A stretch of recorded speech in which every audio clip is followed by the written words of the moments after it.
Welcome to Salem வெற்றி interlock BRICS and construction. நீங்கள் பார்த்துட்டு இருக்கிற சைட்டு மேச்சேரி பக்கத்தில் பொட்னேரியில் லொக்கேட் ஆகிருக்குங்க.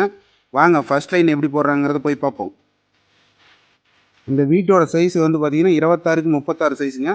ஃபஸ்ட்டு நம்ம டியூப் லெவல் செக் பண்ணுங்கள். 4 கார்னர்லேயும் பேஸ்மெண்ட்டோட ஹைட்டு கரெக்டாக இருக்காங்கிறத ஃபஸ்ட்டு நோட் பண்ணோம்.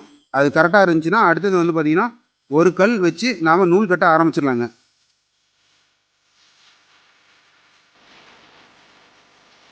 நூல் கட்டி முடித்த உடனே கலவையை நம்ம ப்ரிப்பேர் பண்ணிக்கலாங்க.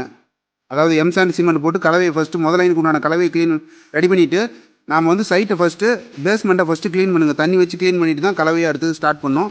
கலவை போட்டுட்டு தான் அடுத்தது கல் வைக்க ஆரம்பிக்கணும். நெக்ஸ்ட்டு கலவையை ப்ரிப்பேர் பண்ணிட்டு நாம் கல் வைக்க முதலைன் வைக்கிறதுக்கு ஸ்டார்ட் பண்ணிடலாங்க. வந்து பார்த்திங்கன்னா 4 பக்கமும் இருக்கிற அவுட்ரு செவர் ஃபஸ்ட்டு பார்த்திங்கன்னா நூல் கட்டிட்டு இந்த மாதிரி போட்டுட்டு அதுக்கப்புறம் வந்து பார்த்திங்கன்னா நம்ம பார்ட்டிங் செவர் போட போகிறோம். பார்ட்டிஷன் செவர் போகும்போது நம்ம எந்தெந்த இடத்துலலாம் டோரோட ஓப்பன் வருதோ அதெல்லாம் பார்த்து முன்னாடியே அதுக்குண்டான ஓப்பனிங் விட்டுட்டு நம்ம ஒர்க்கை கன்டினியூ பண்ணிக்கலாம். நாள் ஒர்க்கு கொஞ்சம் ஸ்லோவாக தான் சார் போகும். அதை முடித்த உடனே அடுத்தது வந்து பார்த்திங்கன்னா வேகமாக ஒரு 3 நாள் 4 நாளில் வந்து பார்த்திங்கன்னா 7 அடி மட்டும் க்ளோஸ் ஆகிருங்க.